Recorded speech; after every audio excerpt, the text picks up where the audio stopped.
नमस्कार, मैं डॉक्टर ममता मेहरा मगध विश्वविद्यालय बोधगया बिहार से आज पुनः स्नातकोत्तर प्रथम सेमेस्टर के प्रथम प्रश्न पत्र से संबंधित एक नवीन विषय के साथ उपस्थित हूं। आज हम अग्नि सूक्त की बात करेंगे। जैसा कि हम जानते हैं कि ऋग्वेद में इंद्र और अग्नि इन दो देवताओं का अत्यंत महत्वपूर्ण स्थान है और अग्नि को यज्ञ से संबंधित देवता माना जाता है और सभी पृथ्वी स्थानीय देवताओं में अग्नि का प्रधान महत्व है और इस दृष्टि से आज हम अग्नि सूक्त की चर्चा करेंगे और अग्नि देवता के स्वरूप पर बात करेंगे।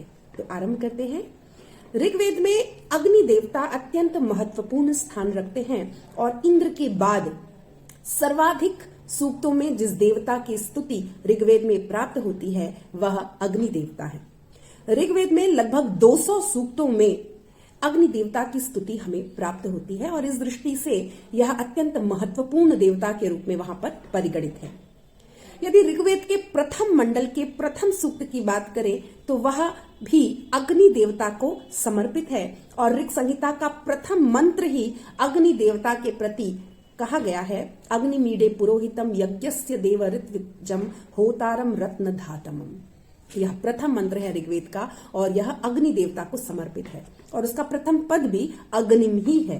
तो यह बात ऋग्वेद में अग्निदेव के प्रधानता की और उनके महत्व की को दिग्दर्शित करता है।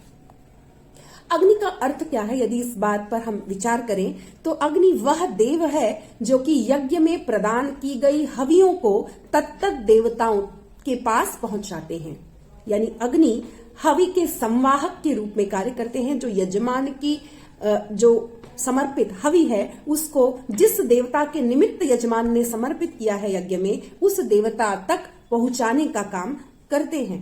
और ऋग्वेद में इनका बहुत ही महत्वपूर्ण स्थान है जहां स्वतंत्र रूप में भी इनकी स्तुति प्राप्त होती है और अन्य देवताओं के साथ भी अग्नि देवता को स्तुत्य माना गया है और उनकी स्तुति का विधान किया गया है। अग्नि शब्द की व्युत्पत्ति पर अगर हम चर्चा करें तो अज धातु से अग्नि शब्द की व्युत्पत्ति संभावित है और इसका अर्थ है गतिमान। निरुक्तकार यास्क ने अग्नि शब्द का निर्वचन करते हुए कहा है अग्रणी भवति, यानी जो यज्ञ में अग्रणी हो, सबसे आगे हो, जो प्रथम हो वही अग्नि है। या फिर तृण या काष्ठ आदि को जो अपना अंग बना ले, अंगी करोतिवा, जो अंग बना ले वह भी अग्नि कहलाता है। तो यज्ञ में तृण या काष्ठ से ही अग्नि जलाई जाती है, अरणि मंथन होता है वहां पर और उस रूप में भी अग्नि सर्वप्रथम होता है और सर्व प्रधान होता है। इसलिए अग्नि देवता की इस रूप में भी स्तुति की जाती है। बृहद देवताकार शौनक यास्क का ही अनुसरण करते हैं और अग्नि का निर्वचन प्रस्तुत करते हैं।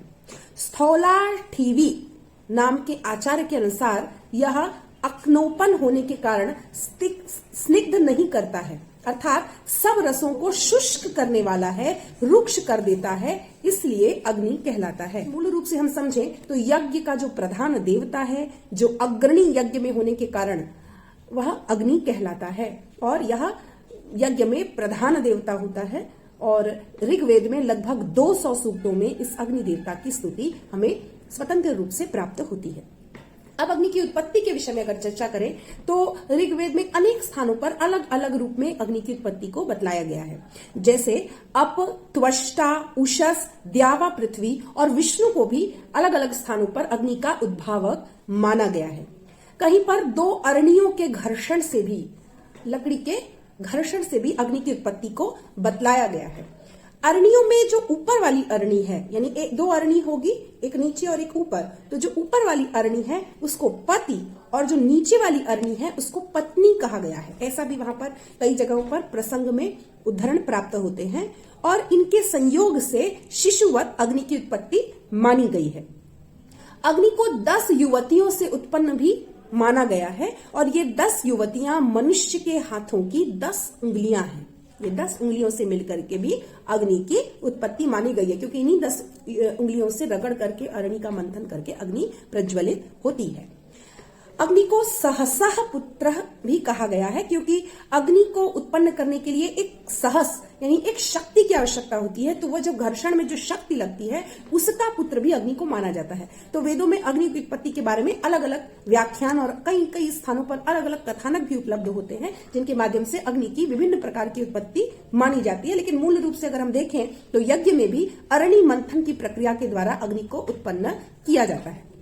अब अग्नि का स्वरूप क्या है? तो अग्नि का स्वरूप एक तो उसमें दाहकत्व होता है, जो उसका गुण है। अग्नि जलाती है तो वो दाहक जो है, जो तेज है उसका, वह दाहक होता है, तो वह उसका गुण स्वरूप है। लेकिन सामान्य रूप से अगर हम अग्नि का धर्म कहें तो वह है प्रकाशित करना। अग्नि जहां भी जलती है एक प्रकाश उत्पन्न करती है। यह अग्नि अंगारमय है और प्रकाशमान है।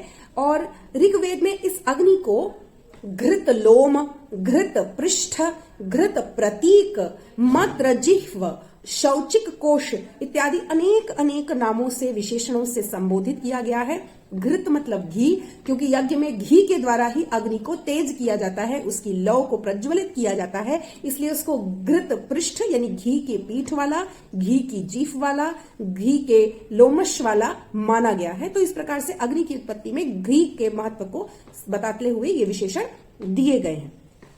यह जो अग्नि है इसका जो वर्ण है वह भास्वर वर्ण है। भास्वर मतलब चमकीला वर्ण इसका माना गया है, और यह हिरण्य रूप है, स्वर्णमय रूप वाला है। यह अग्नि सूर्य की भांति चमकता है और उसकी प्रभा उषा, सूर्य और विद्युत की जैसी बतलाई गई है। इस अग्नि के कार्य की बात करें तो जैसा मैंने पूर्व में कहा कि यज्ञ में देवताओं को बुलाना और देवताओं तक हवि को पहुंचाना, यही अग्नि देवता का कार्य है। यह अग्नि उत्तम धनों को देने वाला है।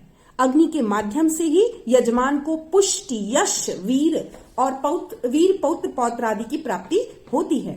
यह अग्नि यज्ञों का रक्षक और सत्य का प्रकाशक है।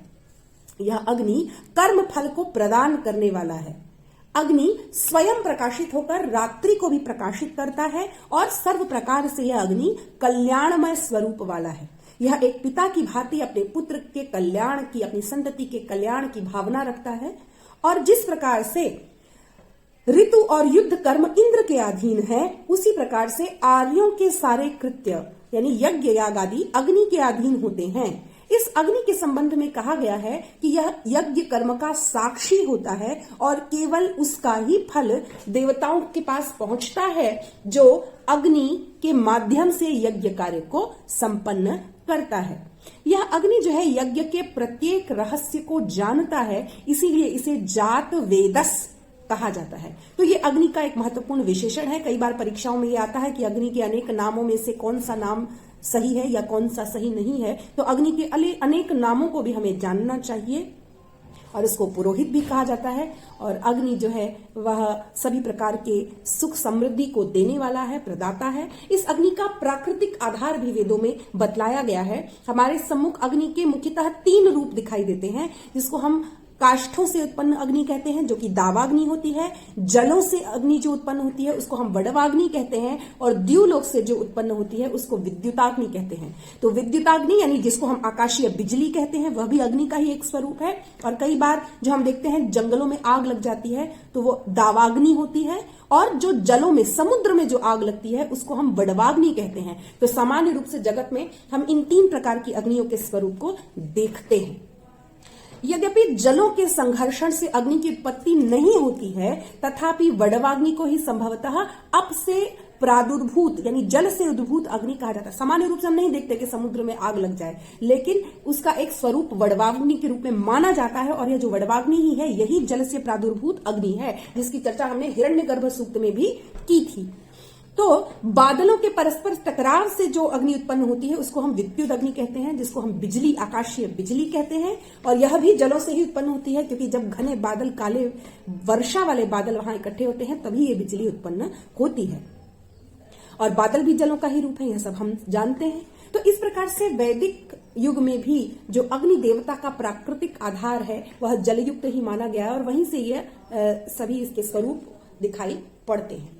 मानव जीवन के साथ अग्नि का बहुत घनिष्ठ संबंध माना जाता है, क्योंकि संपूर्ण गृह कार्य जो प्राचीन समय में भी यज्ञादि के रूप में, या फिर यदि हम अपने किचन में देखेंगे तो भी जो हम भोजन बनाते हैं वह भी अग्नि के स्वरूप में ही हम उसका प्रयोग करते हैं। तो अग्नि ही एक ऐसा देवता है जो मनुष्य के जन्म से लेकर उसकी मृत्यु पर्यंत उसका साथ देने वाला है, क्योंकि भारतीय सनातन परंपरा में जो अंतिम संस्कार होता है वह भी अग्नि के माध्यम से ही किया जाता है, अग्नि में ही जलाया जाता है शव को। तो इस रूप में अग्नि जन्म से लेकर मृत्यु पर्यंत मनुष्य का साथ देने वाला है, और अग्नि के माध्यम से ही इस संसार में प्रकाश का जन्म हुआ माना गया है। और वैदिक युग में ऋषियों के समक्ष ये जो अग्नि की उत्पादेयता है उसको बहुत ही विराट स्वरूप में उपस्थापित किया गया है, और अग्नि की सहायता से ही यज्ञानुष्ठान होते हैं, भोजन पाक आदि होता है, और शीतकाल जो आजकल का समय है उसमें अग्नि के द्वारा ही हमें ताप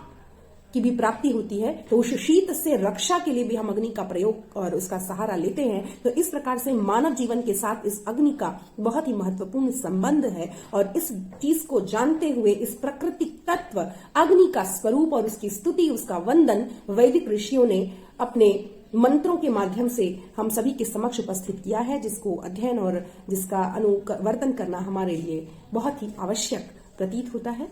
तो अग्निदेव उन्नति और कल्याण के देवता हैं, और इस रूप में इनका चिंतन हम आगे अग्नि सूक्त के मंत्रों का अर्थ करते हुए करेंगे।